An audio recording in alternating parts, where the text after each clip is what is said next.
અમદાવાદમાં વિદ્યાર્થીઓના બે જૂથ વચ્ચે બબાલ થઈ। શેલા વિસ્તારની શાંતિ બિઝનેસ સ્કૂલનો બનાવ।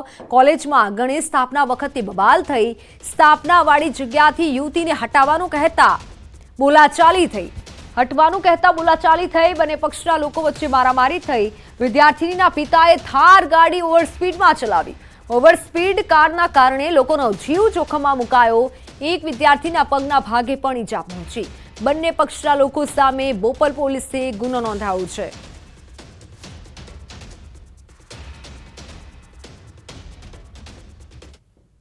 પ્રાચીબેન છે, એમની સાથે કોઈએ બોલાચાલી કરી હતી અને એ અનુસંધાને એ લોકોને અરેસ્ટ કરાવવા આવ્યા છે।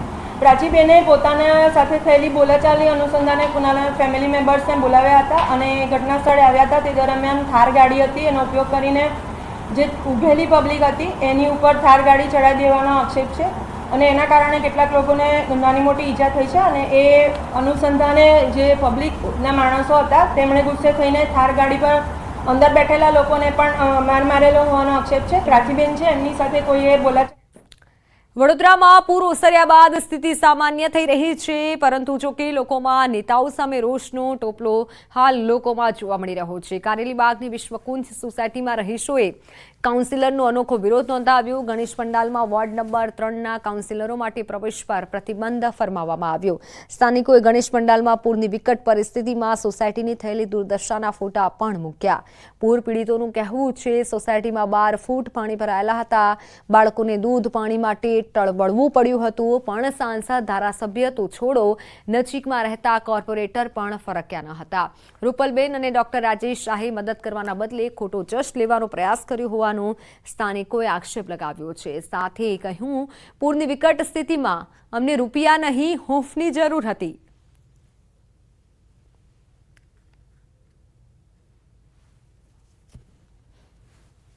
આ અત્યારે ગ્રાઉન્ડ બી જે ક્લીન કરાવ્યું છે ને એ અમારા પર્સનલ ખર્ચે ક્લીન કરાયેલું છે। હજુ જો તમે બોર્ડર ઉપર ગ્રાઉન્ડની અંદર અમુક જગ્યાએ તમને કચરો દેખાશે। સોસાયટીમાં પણ અમુક એરિયાની અંદર અમુક ગલી ખૂચીની અંદર તમને કચરો દેખાશે। આ બધી કામગીરી અમે વોર્ડ ઓફિસમાં પર્સનલી જઈને કરાવી છે અને વોર્ડ ઓફિસના જે સાહેબો છે એમની મદદથી થઈ છે। એમાં કોર્પોરેશનનો કે કોર્પોરેટરનો કોઈ પણ પ્રકારનો હાથ નથી એમાં। એમને તો ફક્ત અને ફક્ત ખાલી ફોટોગ્રાફ લઈને એ એમના પોતાના ફેસબુક એકાઉન્ટ ઉપર ચડાવે છે અને પોતાની કામગીરી દર્શાવી છે।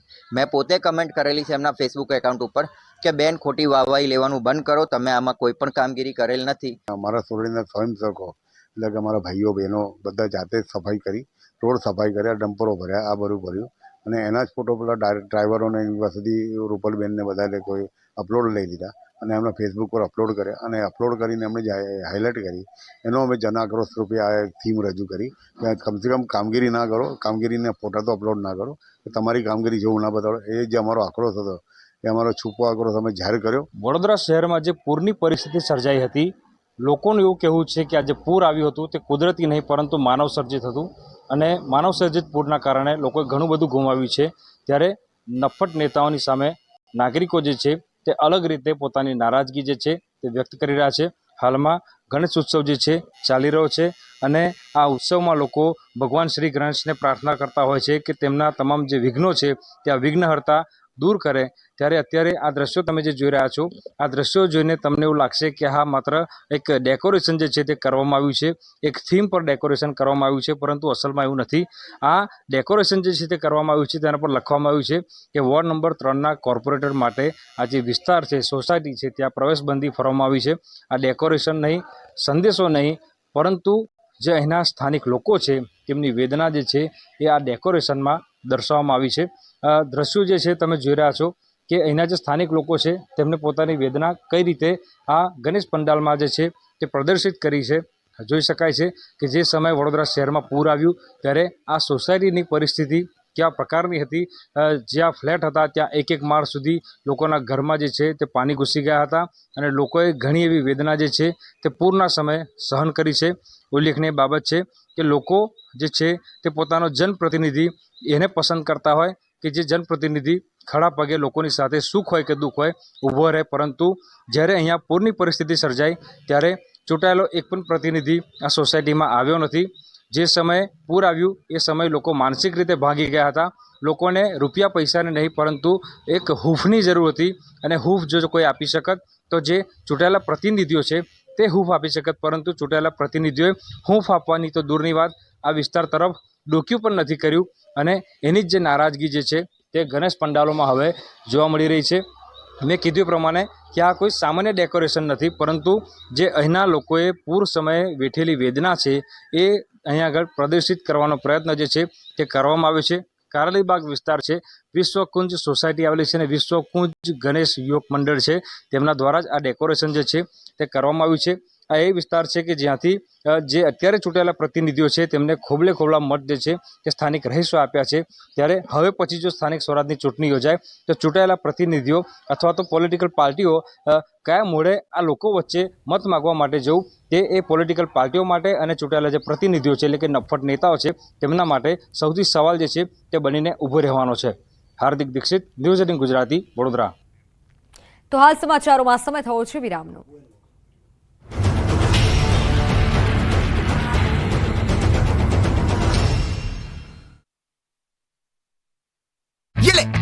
મહીસાગરના કડાણા ડેમમાંથી ઉપરવાસથી 75,000 ક્યુસેક પાણીની આવક થઈ છે, જેથી રૂલ લેવલ જાળવવા ડેમમાંથી 80,000 ક્યુસેક પાણી છોડાઈ રહ્યું છે.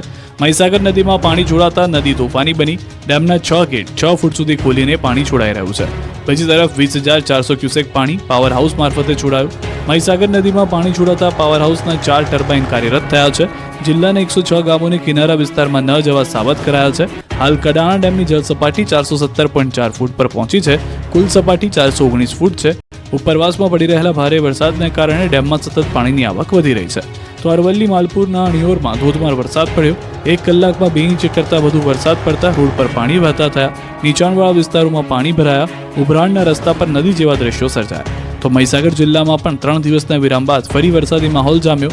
વહેલી સવારથી જ કાળા ડિબાંગ વાદળોની વચ્ચે વરસાદ શરૂ થયો. લુણાવાડામાં ધોધમાર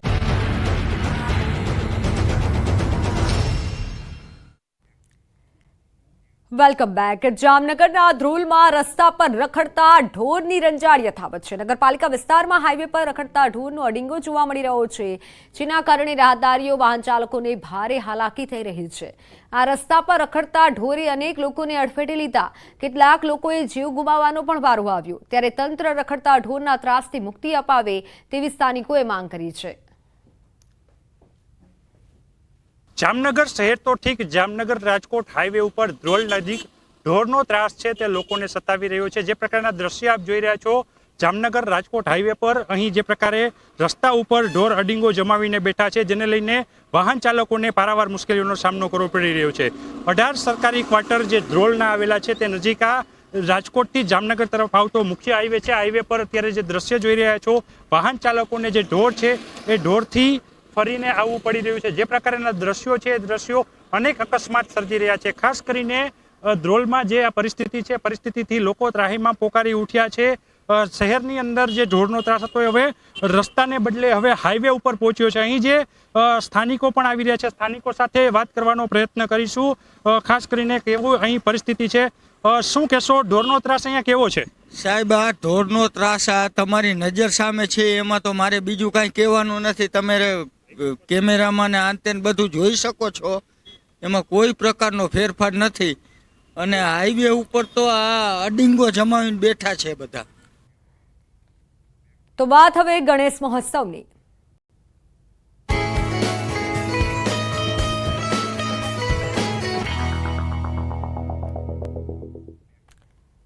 ભરૂચના જ્યોતિનગર વિસ્તાર ખાતે આવેલ ગણેશજીની મૂર્તિ આકર્ષણ જમાવ્યું છે.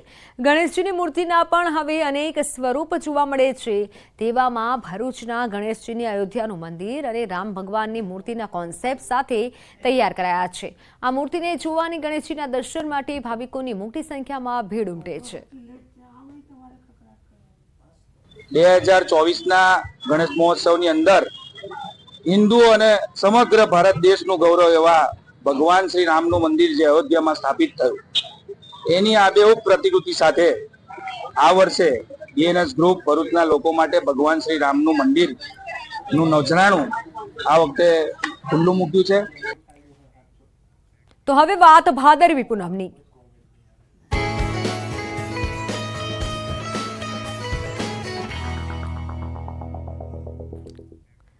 બનાસકાંઠામાં અંબાજી ખાતે ભાદરવી પૂનમના દિવસે દર્શન કરવાનું અનોખું મહાત્મ્ય રહેલું છે, જેથી હાલ ભક્તો પગપાળા અંબાજી જઈ રહ્યા છે.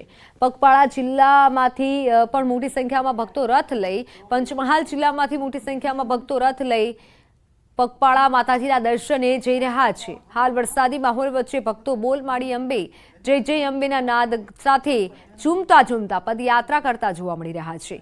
યાત્રીઓની સેવા માટે ઠેર ઠેર વિસામોનું આયોજન કરવામાં આવ્યું છે. અંબાજી ભાદરવી પૂનમના મેળાને હવે ગણતરીના દિવસો બાકી છે. વહીવટીતંત્ર દ્વારા તમામ તૈયારીઓ કરી લેવાઈ છે. માઈ ભક્તો માતાજીના દર્શન માટે પગપાળા અંબાજી આવવા નીકળી ગયા છે, તો પદયાત્રીઓની સેવા માટે સેવાભાવી સંસ્થાઓ દ્વારા કેમ્પનું પણ આયોજન કરવામાં આવી રહ્યું છે. ત્યારે ઊંઝાથી 750 મહિલાઓનો સંઘ અંબાજી પહોંચ્યો. સામા પાંચમીના દિવસે એક દિવસના ધાર્મિક પ્રવાસથી મહિલાઓનો સંઘ નીકળ્યો અને આ સંઘ દ્વારા અંબાજી મંદિરે ધજા ચડાવી હતી. ભાદરવી પૂનમે ભારે ભીડ રહેતી હોવાથી 750 મહિલાઓએ મેળા પૂર્વે માતાજીના દર્શનનો લાભ લીધો. સ્વૈચ્છિક સંસ્થા RK ફાઉન્ડેશન દ્વારા તમામ ખર્ચ કરવાનો નિર્ણય કરાયો. આજે અમે ટોટલ 700 થી 800 બહેનો ઊંઝા ગામ RK ફાઉન્ડેશન દ્વારા ખૂબ સરસ આયોજન કરવામાં આવ્યું છે અને આજકાલ કરતાં 17-18 વર્ષ થઈ ગયા. 700 થી 800 બહેનોને ઋષિ પાંચમના દિવસે સ્પેશિયલ વિશ્વેશ્વર નાહવા માટે લઈને આવે છે અને અંબાજી દર્શન કરવા માટે લઈને આવે છે. ખૂબ ભીડભાડ હોય છે એટલે અમે એડવાન્સમાં સારી વ્યવસ્થામાં દર્શન કરી દીધા. 750 થી 800 બહેનો આવેલ છે.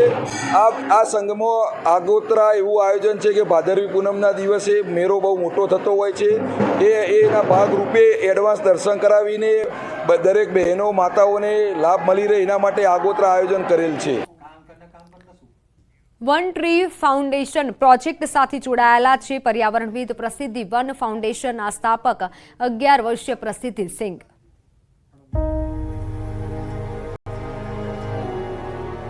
સૌને નમસ્કાર. હું 11 વર્ષીય સામાજિક ઉદ્યમી અને પર્યાવરણવાદી છું. હું પ્રસિદ્ધિ વન ફાઉન્ડેશન અને ગ્રીન પિલરની સ્થાપક છું. હું તમિલનાડુના ચેંગલપટ્ટુથી છું અને હું પ્રકૃતિ પ્રેમી છું. હું હંમેશા પ્રકૃતિથી પ્રેરિત થઈને પાંદડાઓના ગડગડાટ, મધમાખીઓના ગુંજારવ અને બીજના ફફડાટની પ્રશંસા કરું છું. 6 વર્ષની ઉંમરે મેં નક્કી કર્યું કે મારે મારું પોતાનું વૃક્ષારોપણ કરવું છે અને હાલમાં મેં 1,50,000થી વધુ વૃક્ષો વાવ્યા છે. મને 18 વર્ષની ઉંમરમાં રાષ્ટ્રીય બાળ પુરસ્કાર મળ્યો, જેના થકી ભારતમાં મારી યાત્રા ચાલુ રાખવા માટે આ મારા માટે એક પ્રેરણા હતી. પ્રોજેક્ટ વન ટ્રી નામ સૂચવે છે એક વૃક્ષ કેવી રીતે પર્યાવરણમાં ફરક લાવી શકે. આપણે સમજવાની જરૂર છે કે જો આપણે કુદરત તરફ એક પગલું ભરીએ તો તે આપણી તરફ હજારો ડગલા દોડીને આવશે. યોગ્ય માટી, યોગ્ય બીજ, યોગ્ય વાતાવરણ બધું જ મહત્વપૂર્ણ છે, પરંતુ સૌથી મહત્વપૂર્ણ છે વૃક્ષ માટે પ્રેમ, કરુણા અને આરાધના. આપણે એક વૃક્ષ વાવીએ કે 100 વૃક્ષો, આપણી સફર પર્યાવરણને લઈને અઘરી તો છે જ, પરંતુ આપણું શીખવાનું મૂલ્ય વધવાનું છે.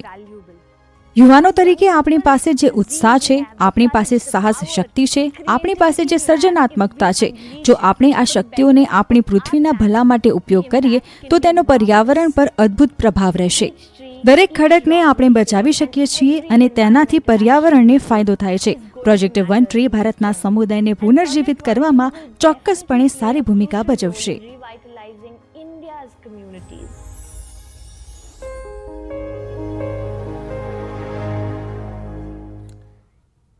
તો સમાચારોમાં